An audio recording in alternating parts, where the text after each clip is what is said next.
On va maintenant recevoir quelqu'un qui, dans quelques jours, va prendre la direction du Festival de Cannes. Une comédienne qui montrera justement ses marches.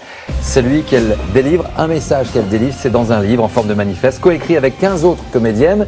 Bonsoir Aïssa Maïga, merci d'être avec nous. Vous dénoncez dans ce livre, finalement, le racisme dont vous avez été victime. Cette histoire compliquée, et on le découvre aussi en lisant votre livre. Ça nous saute au visage, parce qu'on se rend compte progressivement dans ce que vous nous racontez. Pourquoi aujourd'hui, pourquoi maintenant? Parce que ça fait 20 ans que vous vivez ça?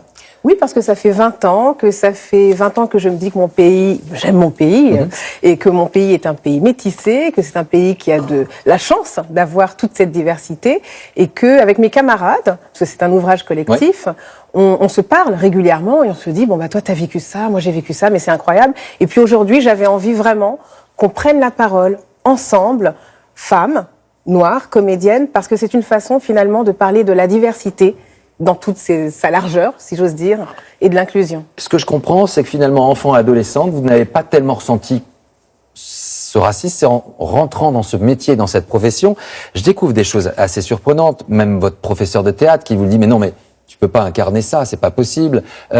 C'est des réflexions, c'est des mots, c'est à chaque fois ça que vous avez vécu? C'est un sentiment d'illégitimité, en fait, qui s'installe petit à petit, parce qu'on rencontre... Tu ne peux pas être ça, tu ne peux pas être avocate, tu ne peux pas passer un casting d'une femme de 20 ans, alors que tu as 20 ans, et que dans l'histoire qui est racontée, rien n'empêche que cette femme soit noire, blanche, jaune, etc. Donc c'est un sentiment qui s'installe peu à peu. On n'est pas non plus dans l'apartheid des années 80, on est dans un pays qui se vit comme étant un pays ouvert, le pays des droits de l'homme, etc. Et qui est plein d'atouts. Moi vraiment, je suis pas là pour... c'est pas le bureau des plaintes, ce bouquin. Mais par contre, il y a quand même une accumulation. Mais qui évolue très très lentement. Et c'est trop lent. Quand j'entendais parler... On allait dire la même chose. Quand j'entendais parler de France, les Bleus 98... Black, blanc, beurre, c'était le slogan. Oui, c'est ça, c'était la devise, c'était le slogan. C'est aussi ce qui nous a fait rêver. On a vu une France unie, c'était pas que sur les terrains, c'était aussi dans les bistrots, dans tous les lieux de vie. Et c'est vrai qu'on y a cru. Je vais poser une question. C'était pas notre slogan, mais par contre, vous le vivez comme ça. On le vivait comme ça. C'est-à-dire que c'était une bande de potes avec Yuri qui venait d'Arménie, avec Zizou, avec Marcel, avec les Basques, avec. Il y avait. C'est vrai que ça venait de toute origine, mais on se posait pas cette question-là. On parlait le même langage. On était une bande de potes. Alors aujourd'hui, je sais pas, j'ai l'impression que les choses ont changé, sincèrement, Vicente. Vous êtes au contact du football. J'entends beaucoup parler du bien vivre ensemble, et beaucoup parler, mais concrètement. Et je ressens un peu plus de communautarisme qu'avant. Voilà. Et à notre époque, on n'avait pas ça. On avait le sentiment de jouer pour le même maillot, et puis ensuite, quand on se retrouvait à table, de partager une discussion avec les mêmes pensées, les mêmes plaisirs, ou même des oppositions parfois. Mais en tout cas, voilà, on se sentait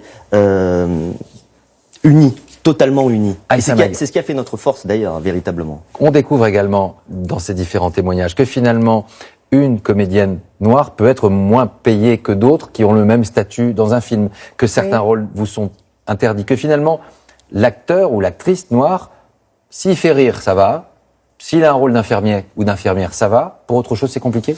Oui, ce qui est compliqué, en fait, c'est que ce sont des représentations qui datent d'il y a très longtemps, qui se sont construites au fil des années, presque même, je dirais, aussi au fil des siècles, et que c'est installé comme une espèce d'évidence dans l'inconscient collectif, et tout le monde est empreint de ces réflexes. Quand je dis tout le monde, ce sont les castings, les producteurs, les cinéastes, etc. Et que c'est cette chaîne-là de responsabilité qui, mise bout à bout, crée une sorte de rejet.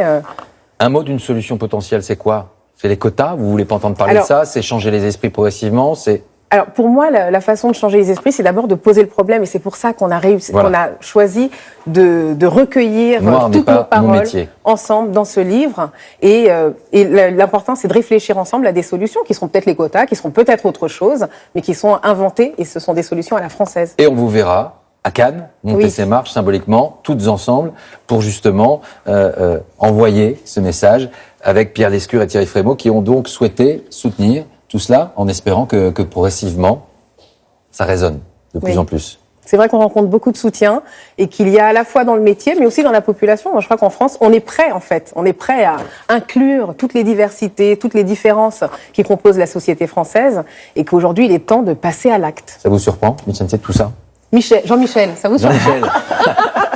Vincent. Non, mais non, ça me surprend pas. Il y a aussi dans les stades des problèmes de racisme, de chants racistes. Des cris de singe. Voilà, exactement. Qu'on entend dans les tribunes. Ouais. Encore. On les entend toujours. C'est un On les peu la entend préhistoire, hein, parfois. Eh bien, on va continuer à se battre pour tout ça. Oui, ensemble. Ensemble. Merci à vous deux d'être venus sur ce plateau ce soir, Vicente Lizarazu. C'est pas Jean-Michel. Mais prolongation, Vicente, édition du Seuil à Samaga. On vous retrouve bien évidemment. Noir n'est pas mon métier. Et le plus souvent, j'espère, à l'écran, au cinéma, comme on vous a vu également sur France 2 il y a quelques temps. Merci à vous d'être venus nous rendre visite.